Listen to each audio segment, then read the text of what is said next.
कैसे होंगे। ये अष्टफलकीय संकुल के लिए बता रहा हूं मैं केस। तो ये पहला केस हो जाएगा आपका अष्टफलकीय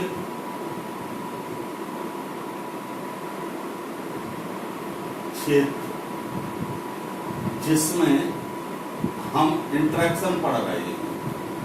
अब आप देख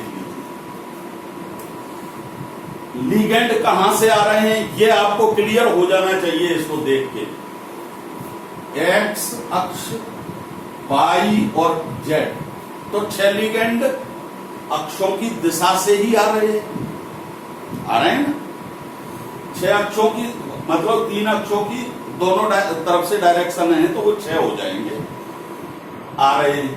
अब अक्षों की दिशा में कौन कौन से डी कक्षक पढ़ रहे हैं आपके, देखिए dx y जो एक्स स्क्वायर वाई स्क्वायर कक्षक था, उसकी पालियां अक्षों की दिशा में थी, तो लिगेंड इधर से आ रहा है, पालियां अक्ष पर होंगी, तो ठीक सामने पढ़ रहे होंगे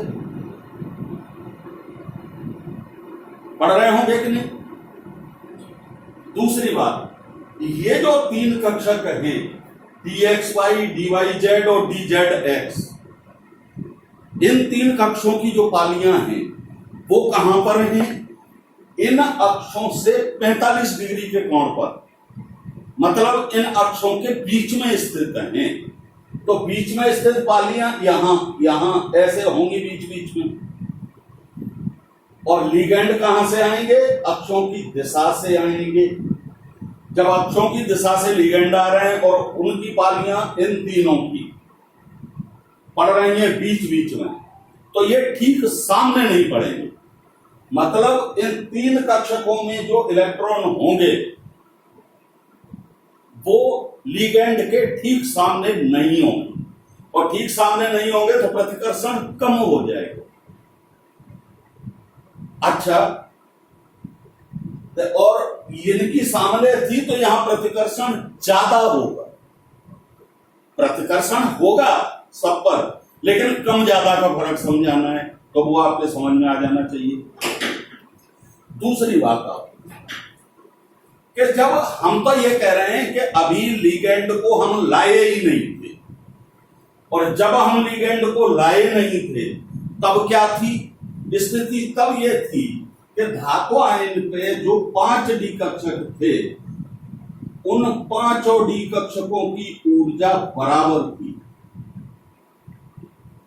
इस तरह से जब भी किसी सेट ऑफ ऑर्बिटल्स, कक्षकों का समूह जिसकी ऊर्जा बराबर होती है, उन्हें एक स्क्वायर बॉक्स में प्रदर्शित कर देते हैं। हमने 5 कक्षकों को एक स्क्वायर बॉक्स में दर्शाया, इसका मतलब इन कक्षकों की ऊर्जा बराबर है। ऐसे कक्षकों के समूह को हम कहते हैं समभ्रंश कक्षक, डिजनरेट ऑर्बिटल्स। तो ये 5 कक्षक जो स्वतंत्र धातु आयन में, ये धातु आयन किस स्थिति में है, स्वतंत्र, मतलब इसका अभी लिगेंड से कोई लेना देना नहीं, स्वतंत्र धातु आयन। अब स्वतंत्र धातु आयन में डी कक्षकों की ऊर्जा बराबर है, तो हम इनको क्या नाम देंगे, समभ्रंश कक्षक। ये हो गए समभ्रंश कक्षक। अब हमने क्या किया कि इन 3 कक्षकों पर आपको बताया कि प्रतिकर्षण कम हुआ, और इन 2 कक्षकों में बताया कि सामने पड़ रहे थे, इसलिए प्रतिकर्षण काफी हो गया, तो इनकी ऊर्जा 2 की काफी बढ़ गई होगी और उनकी ऊर्जा कम हुई होगी। देखिए आप, मतलब मैं अब उनको एक साथ नहीं दिखा सकता। अब जैसे ही स्वतंत्र धातु आयन की तरफ लिगेंड बढ़ेंगे, ये 6 लिगेंड जो मैंने आपको बताया, प्रतिकर्षण की वजह से अब ये 5 डी कक्षक बराबर ऊर्जा के नहीं रह सकते, नहीं रहेंगे, तो जिन 2 की ऊर्जा ज्यादा बढ़ गई है उन्हें मेरे को थोड़ा ऊपर ले जाना पड़ेगा। मैंने ये 2 कक्षक आपके ऊपर बना दिए, और जिन 3 पर प्रतिकर्षण कम है उनकी ऊर्जा को उसी प्रोपोर्शन में मुझे नीचे ले जाना। ये देखिए, ये आपके 3 कक्षकों का सेट मैंने बना दिया। ये कौन से कक्षक हैं, ये वो हैं जो आपके ऊपर वाले d x y y z और जेड एक्स कक्षक है। ये ऊपर वाले कौन से हैं? D x square y square और डी जेड स्क्वायर कक्षक है। अब मैं इनको देखो कैसे डिफरेंशिएशन कर रहा हूं कि मान लीजिए इनकी जो एनर्जी लेवल है लिगेंडों के आने से पहले की स्थिति में उससे दो की ऊर्जा इतनी बढ़ गई देख लीजिए और तीन की ऊर्जा इतनी कम हो गई। अब क्या हुआ है? अब यह हुआ है कि इन तीन कक्षकों की और इन दो कक्षकों की ऊर्जा में ये डिफरेंस आया ये। और सबसे बड़ी बात कि जो समभ्रंश कक्षक थे वो अब अलग अलग ऊर्जा के कक्षकों में टूट गए, बट गए। ये घटना है।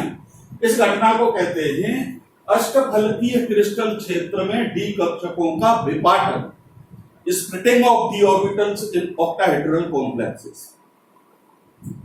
जब ये स्प्लिटिंग हो गई तो हम ऊर्जा अंतर है इसको प्रदर्शित करते हैं डेल्टा ओ से। ओ फॉर ऑक्टाहेड्रल, मतलब डेल्टा का मतलब डिफरेंस। अब इन दो सेट में इतना अंतर आ गया ऊर्जा।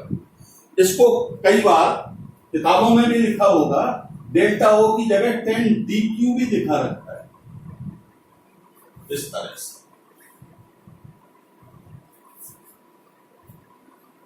अब अगर आप इस डिफरेंस को डिस्प्रपोर्शनेट करना चाहें तो डिस्प्रपोर्शनेट करेंगे तो देखो ऊर्जा का ओरिजिनल लेवल ये था।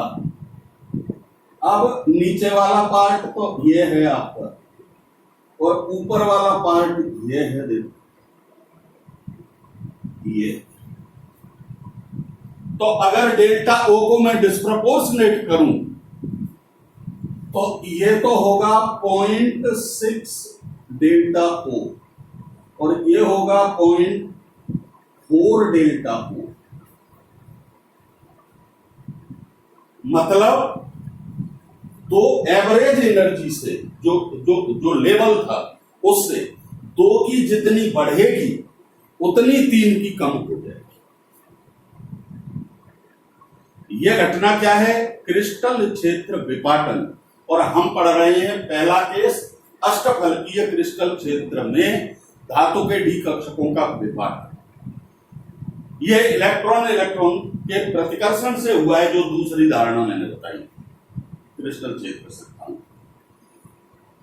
अब यह क्रिस्टल क्षेत्र विपाटन हो गया। क्रिस्टल क्षेत्र विपाटन ऊर्जा हो गई। विपाटित कक्षकों की ऊर्जा में जो अंतर आया है उसे विपाटन ऊर्जा नाम दे दिया मैंने। यहां तक का डिस्कशन मैंने आप लोगों का आज इस क्रिस्टल क्षेत्र सिद्धांत के माध्यम से इस लेक्चर में किया है। इसके आगे अब आप देखिए आगे आएगा क्या क्या, जो अगला लेक्चर में दूंगा उसमें आप लोगों के लिए यहां तक का विपाटन आपको समझा दिया है। ये आप दिमाग में रखेंगे।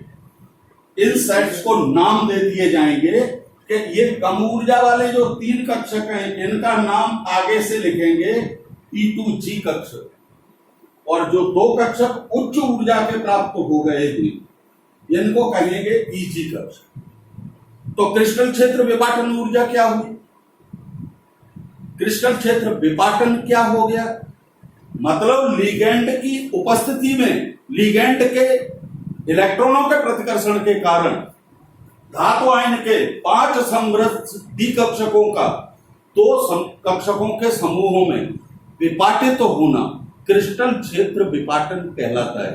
और विपाटित कक्षकों के मध्य ऊर्जा के अंतर को डेल्टा ओ अष्टफलकीय क्रिस्टल क्षेत्र विपाटन ऊर्जा कहते हैं। यहां तक की चीज को आज आप समझ लें। अगले लेक्चर में अब मैं आपको आगे लेके चलूंगा, तो पहले अष्टफलकीय क्रिस्टल क्षेत्र में ही यहां से आगे कंटिन्यू करूंगा, जिसमें D1 से लेके D10 तक के विन्यास वाले आयन संकुल कैसे बनाएंगे, उनमें इलेक्ट्रॉन कैसे भरे जाएंगे, क्योंकि संकुलों में अब आपके पास ये बराबर ऊर्जा वाले कक्षक नहीं रहे।